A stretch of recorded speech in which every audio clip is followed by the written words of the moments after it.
안녕하십니까. 평택촌놈TV 봉천생 이강민입니다. 2022년 7월 25일 월요일 무료 야간 방송 시작하도록 하겠습니다. 네, 반갑습니다. 현재 녹화를 진행하고 있는 시간은 오후 3시 46분입니다. 방금 파생시장이 마감을 했죠. 현물시장은 3시 반에 마감을 하고요. 또 파생시장은 3시 45분에 마감을 하죠.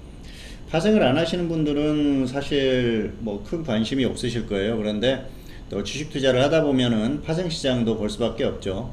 선물이라는 게 결국은 시장의 흐름과 연동해서 움직이기 때문에 선물 시장도 상당히 중요합니다. 그리고 역시 여러 가지 면에서 선물과 현물이 연동할 수밖에 없기 때문에 관심을 가질 수밖에 없고요. 주식 투자를 오래 하다 보면은 시황을 볼 수밖에 없기 때문에 또 역시 선물 시장, 파생 시장을 볼 수밖에 없는 것이죠. 자, 어쨌든 장이 마감을 했고요. 오늘은 역시 흐름이 나쁘지 않았어요. 오늘도 코스피 시장이 상승을 했고 코스닥은 거의 보합권에서 마감을 했습니다. 흐름을 보면은 코스닥은 약간 좀 약했었던 그런 모습이에요. 그렇지만은 전반적으로 흐름은 나쁘지 않았고요. 최근에 좋은 흐름을 어느 정도 이어가는 그런 모습이 아니었나 생각을 합니다.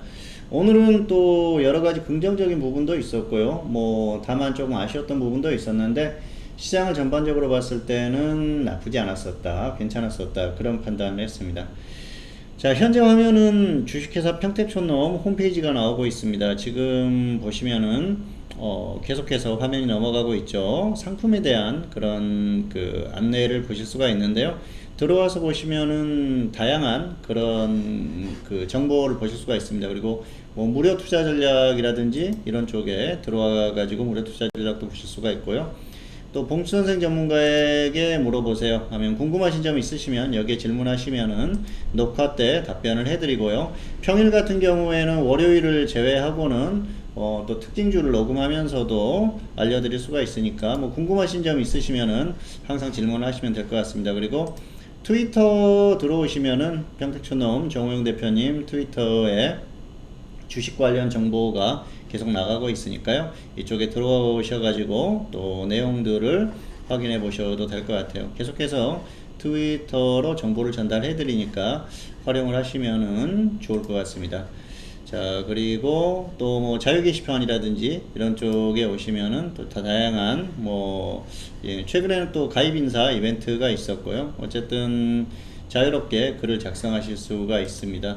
어쨌든 이런 것들도 활용을 하시면 좋을 것 같고요. 또 무료 교육이라든지 유료 교육이라든지 이런 것들이 있으니까 활용하시면은 좋지 않을까 생각을 합니다. 자, 어쨌든 시장의 흐름이 괜찮아지고 있고요. 물론 그동안에 또 어떤 투자의 결과로 굉장히 큰 어려움을 겪었었던 분들이 많기 때문에 어려우실 수도 있지만은 확실하게 수익을 낼 수 있을 때 수익을 내는 게 좋습니다. 그래서 혼자서 잘하시는 분들은 혼자 하셔도 되고요. 다만 혼자 하시는 게 힘들다, 그런 분들은 지금 이 타이밍이 전문가 서비스를 활용하실 타이밍이니까 지금은 좀 적극적으로 권해드릴 수 있는 그런 시간이에요. 그렇기 때문에 활용을 하시면 좋지 않을까 생각합니다. 자, 오늘도 기존의 순서대로 진행을 하도록 하겠습니다. 그래서 시황 그리고 또 이슈 종목 이런 순서대로 간략하게 전달을 해드리도록 하겠습니다. 자, 오늘 말씀드린 대로 코스피는 상승했고요. 코스닥은 보합권에서 마감을 했어요. 0.01% 하락했기 때문에 거의 보합권에서 마감을 했다. 상승한 거나 마찬가지라고 봅니다. 왜냐하면은 초반에 이렇게 급락했다가 상승을 했기 때문에 긍정적으로 보고 있고요. 코스피도 마찬가지입니다. 코스피도 초반에는 좀 조정을 받았는데 역시 반등으로 마무리를 해서 괜찮은 흐름이었다고 볼 수가 있을 것 같습니다. 자, 오늘은 수급을 보시면은 어느 정도 흐름이 갈렸어요. 수급을 보시면은 외국인 기관이 코스피는 매수를 했고요. 그리고 외국인들이 선물 쪽에서 많이 매수를 해줬어요. 장 초반부터 이제 쭉 이렇게 매수를 해주면서 흐름이 좋았습니다. 그리고 개인들이 매도하는 흐름, 그런데 코스닥을 보면은 개인이 매수하고 외국인이 매도하는 흐름, 그렇기 때문에 코스닥은 수급이 조금 좋지 않았었죠. 자, 오늘 긍정적인 요인은 보시면은, 자, 오늘 코스피가 0.44% 상승을 했죠. 삼성전자 한번 보시면은요, 삼성전자는 0.33% 하락했어요. 자, 대형주 보실까요? 대형주는 0.49% 상승했습니다. 삼성전자가 그동안 혼자 흐름을 끌고 왔었는데 오늘은 다른 대형주들이 움직여졌다는 거예요. 상당히 긍정적인 부분으로 볼 수가 있을 것 같고요. 제가 이제 그동안 말씀드렸지 않습니까? 삼성전자가 강세를 유지를 하면은 다른 대형주들도 결국은 따라올 것이다. 그러면은 훨씬 시장에는 긍정적일 것이라고 말씀을 드렸는데요. 오늘 그런 흐름이 나왔습니다. 그래서 코스피 시장도 상승을 했고요. 코스닥 같은 경우에는 하락했다고는 하지만은 나쁘지 않아요. 이 정도면은 굉장히 선방한 그런 모습이고요. 어쨌든 코스피가 선방을 하니까 코스닥도 따라갔었던 그런 모습이기 때문에 나쁘지 않다고 생각을 합니다. 자, 어쨌든 향후의 흐름이 중요하죠. 지금 같은 경우에는 역시 조정을 받는다고 하더라도 크게 조정을 받는 흐름은 나오지 않을 가능성이 높습니다. 특히 최근에는 조정을 받더라도 강한 그런 흐름이거든요. 장중에 조정받더라도 결국은 이렇게 반등으로 마무리를 하는 그런 흐름들이 나오고 있기 때문에 긍정적으로 볼 수가 있을 것 같고요. 자, 2300선이 상당히 중요한 선이라고 말씀드렸는데 점점 여기에서 멀어지고 있어요. 반등을 하면서. 그래서 뭐 이번 주 같은 경우에는 혹시라도 미국 시장이 출렁인다고 하면 조정을 받을 수 있겠지만 지금으로서는 최대한도의 조정을 받는다고 하더라도 2300선을 크게 이탈할 것 같지는 않고요. 2300선 근처까지는 갈 것 같지는 않습니다. 그래서 반등 흐름이 이어질 가능성이 높지 않나 생각을 하고 있습니다. 자, 이번 주에는 정상적인 흐름이라고 한다고 하면은 미국 시장이 굉장히 중요한 시장이죠. 미국은 좀 출렁일 가능성이 높아요. 왜냐하면은 자, 이번 주에는 미국은 여러 가지 지금 이벤트를 앞두고 있죠. 특히 이제 연준의 금리 인상 발표, 금리 발표, 그리고 또 기업들의 실적 발표가 있어요. 특히 이번 주에는 애플, 마이크로소프트, 아마존 뭐 이런 또 중요한 기업들의 실적 발표가 있기 때문에 나스닥과 S&P 500의 어떤 그 움직임들이 좀 나올 가능성이 있거든요. S&P 500의 전체 500개 기업 중에서 이번 주에 175개 정도가 실적 발표를 합니다. 그래서 상당히 중요한 타이밍인데요.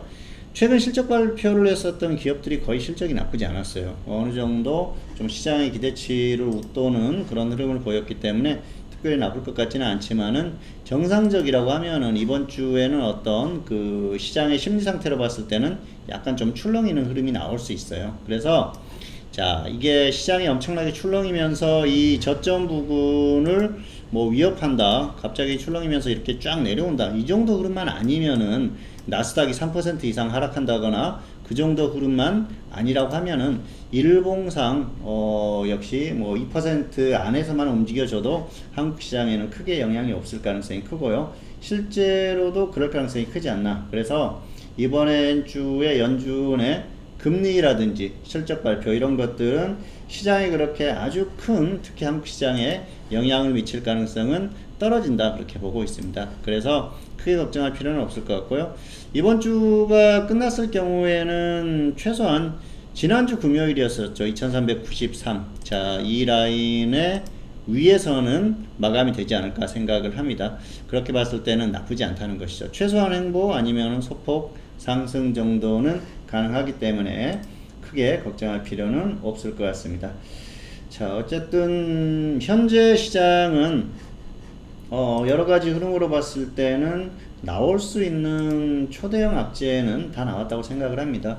금리가 이미 거의 확정적이고요. 1% 넘게 뭐 인상을 한다든지 그 정도 흐름만 아니라면 문제가 없다고 말씀을 드렸었고요. 그리고 또 우크라이나 전쟁 같은 경우에도 여기에서 뭔가 그 시장이 생각하지 않았었던 초대형 악재가 나올 가능성은 떨어져요. 푸틴도 거기에 대한 부담감은 있고요. 그리고 역시 뭐 문제가 더 이상 크게 불거질 만한 전쟁은 이미 터졌기 때문에 문제는 아직까지는 나올 가능성은 떨어진다. 그리고 최근 보면은 역시 유가도 조정을 계속 받고 있지 않습니까? 100달러 아래에서 움직이고 있기 때문에 이 흐름을 유지만 해준다고 해도 다음 달에 있을 7월에 물가지수 발표할 때 상당히 유리해지거든요. 그러면은 8월에는 시장이 또 급등해 줄 수 있는 그런 흐름이 나올 가능성이 높고요. 적어도 이번 주에는 한국 시장은 지난주 금요일의 결과보다는 나은 상태로 마감할 가능성이 크다. 조정을 받더라도 다시 반등을 하면서 역시 회복해 줄 가능성이 크다. 그 정도로 보고 있기 때문에 혹시라도 조정을 받아준다고 하면은 역시 단기 매수의 기회로, 단기나 중기나 매수 기회로 삼을 수 있는 그런 타이밍이 아닌가 생각을 합니다. 크게 걱정하지는 말자, 이 정도로 정리를 하도록 하겠습니다. 자, 다음은 이슈인데요. 이슈는 두 가지를 골라봤습니다. 첫 번째는 금리 발표가 있죠. 연준에서 이번 주 화요일, 수요일 FOMC가 있습니다. 한국 시간으로는 수요일, 목요일이죠. 자, 그러면은 수요일 밤에 발표를 하게 되면은 한국은 목요일에 영향을 받을 수밖에 없는 그런 상태죠. 어쨌든 금리 발표가 있으면은 있게 되는데요. 지금으로서는 0.75%가 확정적입니다. 1%를 발표를 한다고 하면은 시장이 출렁일 가능성이 높죠. 그런데 그럴 가능성은 떨어진다고 보는 게 최근에 경기의 흐름이 그렇게 아주 좋지는 않은 그런 상태라고 계속해서 우려를 표하고 있기 때문에 그러기는 어려워요. 다음번에 또 한 번 0.75%를 할 수는 있어도 이번에 1% 올리기는 힘들다는 거죠. 그리고 만약에 8월에 물가지수 발표가 예상했던 대로 물가가 소폭이라도 하락하는 흐름을 보인다. 그러면은 0.75% 이상 인상할 가능성은 거의 떨어집니다. 자, 그렇게 되면은 점진적으로 금리의 인상 속도가 늦춰지면서 향후에는 금리를 다시 인하할 가능성도 충분히 있다. 뭐 그렇게 보시면 될 것 같고요. 금리로 인한 어떤 시장의 충격은 이제는 거의 끝나지 않았나 생각을 합니다. 그렇기 때문에 특별히 매우 부정적인 어떤 결과가 나오지 않으면 증시에는 더 이상 큰 악재는 금리로서는 없다. 그렇게 보시는 게 맞을 것 같습니다.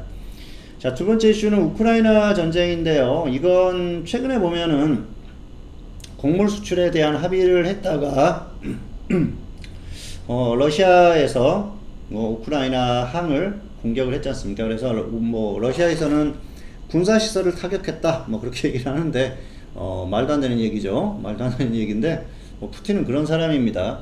오늘 아침에 1분 전에 합의를 했다가 1분 후에 파기를 할 수도 있어요. 왜냐면은 지금 전 세계적으로 절대 권력자가 푸틴이에요. 왜냐?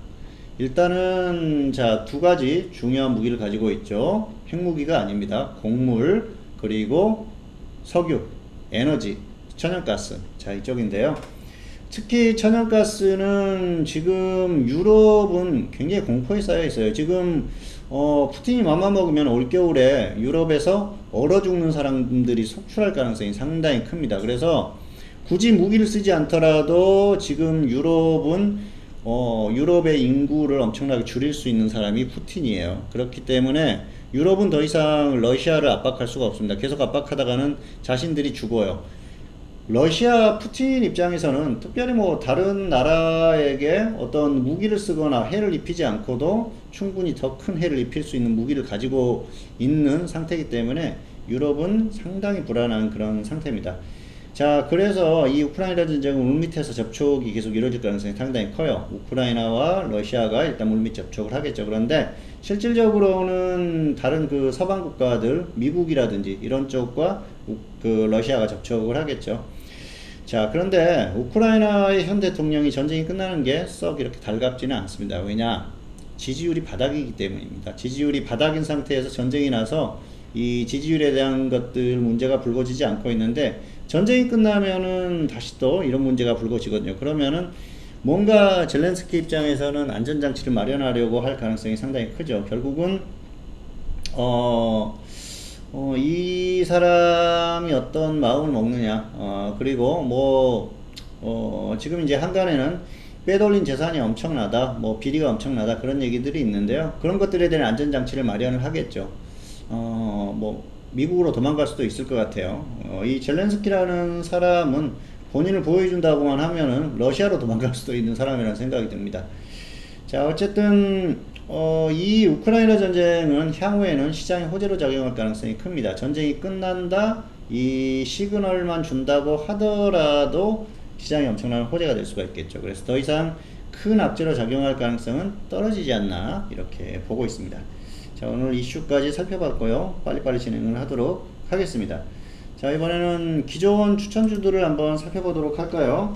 무료 추첨주 강원칩스 23,000원 1차 매수가 됐고요. 플러스 20%까지 왔었는데 25%를 보자고 말씀드렸었죠. 어쨌든 나쁘지는 않아요.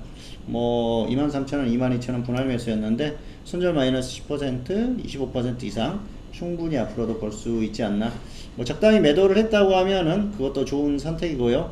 이 종목은 그래요. 이제는 23,000원 본전이 오면은 매도를 하고 아니면은 최소 20% 이상 수익을 노리는 전략으로 보시면 될 것 같습니다. 자, 그리고 우진 같은 경우에는 11,000원, 만원 분할 매수했는데 11,000원 매수되고 지금 상승이 나오고 있죠. 지금 20% 이상 수익이 나왔었어요. 충분히 단기 수익을 20%는 아직 안 나왔죠. 13,000원이 넘어가야 되죠. 어쨌든 20% 이상은 볼 수 있는 상황이고요. 11,000원 오면은 이것도 정리를 하는 게 맞습니다. 11,000원 정리나 20% 이상 수익을 노리는 전략입니다. 자, 그리고 국전약품은 7,400원, 7,000원 분할 매수 전략 전달했었는데 안 왔어요. 이 종목은 7,400원, 7,000원 오면은 분할 매수해 보세요. 손절은 마이너스 5%, 수익은 플러스 20% 이상 보시면 될 것 같습니다. 자, 그리고 명문제약은 지난주 말씀드렸었죠. 3,200원, 2,900원 분할 매수인데 아직 안 왔어요. 오면은 한번 접근해 보세요. 그리고 손절 10%, 수익은 플러스 20% 이상. 워낙 그 낙폭이 과대해서 20% 이상 그 이상도 충분히 볼 수 있는 그런 상태가 아닌가 생각을 합니다. 자, 마지막으로 한 번 더 안내를 드리겠습니다. 자, 평택촌 홈페이지인데요. 오시면은 상품들이 있어요. 그래서 한번 들어가서 확인을 해 보십시오. 지금 평택촌 정호영 대표님 현물 그리고 파생상품 그리고 봉추선생 저조 현물 상품에 대한 안내가 나와 있으니까요. 또 3개월 이상 결제하시면은 할인도 됩니다. 10% 이상 할인이 되기 때문에 활용해 보시는 게 좋을 것 같고요.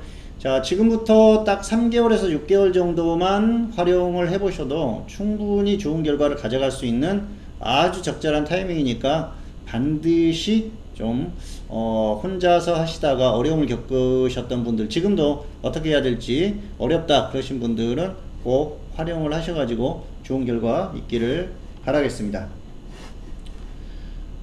자, 마지막으로 무료 추천주 전달해 드리도록 하겠습니다. 자, 오늘 종목은 세아 메카닉스입니다. 이 종목 신규주죠. 그리고 최근에 이제 저점 찍고 움직임이 시작하죠. 최저점은 여기에요. 이미 저점은 찍었고요. 한번 급등을 했다가 조정을 받고 눌림목에서 움직이고 있는데요. 아직은 크게 가지 않았습니다. 이 종목 단기에 접근해 보시는 게 좋을 것 같습니다. 자, 조정받으면 7,000원, 6,300원, 7,000원, 6,300원 분할 매수고요. 손절은 마이너스 10% 넉넉하게 보시고 수익은 플러스 30% 이상 보셔도 됩니다. 자, 이 종목을 좋게 보는 건 일단은 신규주 차원에서 저점은 찍었다고 보고 있고요. 자, 그리고 2차전지 관련주로 움직임이 나왔어요. 그래서 현재는 중기적으로 2차전지 관련주들을 볼 수 있는 타이밍이거든요. 그렇기 때문에 이 종목도 2차전지 관련해서 부품을 생산하는 기업이기 때문에 충분한 가치가 있다. 혹시라도 가격이 오면은 접근을 해봐도 무방하다. 이렇게 말씀을 드리겠습니다. 현재 저도 유료연 포트에 중기 종목으로 2차전지 관련주를 추천을 했어요. 그 종목은 매수가에서 아주 크게 움직이진 않았지만 서서히 움직이고 있습니다. 그 종목은 좀 크게 노리는 종목인데 뭐 그런 종목들 하나 정도는 끌고 가는 게 좋습니다. 안정적으로 움직일 수 있는 종목이거든요. 뭐 지금도 가격이 매수가에서 많이 움직인 게 아니기 때문에 충분히 접근할 수 있는 종목이고요. 어쨌든 지금은 중기 단기를 다 혼용을 해서 운영을 해야 되는 시점이고요. 종목을 잘 선택을 하고 어떤 섹터를 들어갈지를 잘 선택을 해야 됩니다. 그렇기 때문에 혼자서 고민하시는 분들은 앞에서도 언급을 했지만은 지금 타이밍이 역시 전문가의 어떤 조언을 들을 수 있는 그런 타이밍이지 않나 생각을 합니다. 자, 오늘 방송 순서는 여기까지 마치도록 하겠습니다. 오늘 순서는 다 진행을 했고요. 자, 어쨌든 이제 7월이 거의 다 지나갔습니다. 7월이 지나가면은 이제 곧 8월입니다. 시간 금방금방 가요. 8, 9, 10, 11, 12. 올해 5개월 남았는데요. 지금 상반기에 굉장히 고생하셨던 분들이 많으실 거예요. 고생을 많이 했을 것 같고요. 전문가들도 고생을 했을 겁니다. 그리고 개인 투자자들은 더 고생했을 가능성이 커요. 대부분의 투자자들이 손실을 봤을 가능성이 큰데 지금 같은 경우에는 굉장히 중요한 타이밍이라는 거죠. 왜냐? 자, 지수로 봤을 때도 굉장히 중요한 타이밍이에요. 여기서 조금만 내려가면은 엄청나게 하락할 수 있는 구간인데 반면에 여기에서 반등을 하기 시작하면은 엄청나게 좋은 기회라는 거죠. 여기에서 갈 수 있는 종목을 접근을 하는 것도 굉장히 중요한 능력인데 일반적으로는 종목을 고르는 것, 어떤 섹터를 고르는 것 상당히 혼란스럽습니다. 사실 그걸 탁 찝어가지고 들어간다는 게 쉽지 않은 그런 상황인데요. 아무 종목이나 접근했는데 또 안 가는 상황이 올 수도 있어요. 잘 고민을 해보시기 바라겠고요. 자, 저는 또 다음 주에 찾아뵙도록 하겠습니다. 자, 오늘 방송 여기서 마치도록 하겠습니다. 평택촌놈TV는 유튜브에 다양한 동영상이 있습니다. 잘 활용하시고요. 구독, 좋아요, 알람 설정까지 부탁드리도록 하겠습니다. 오늘 방송 여기서 마치도록 하겠고요. 다음에 찾아뵙겠습니다. 감사합니다.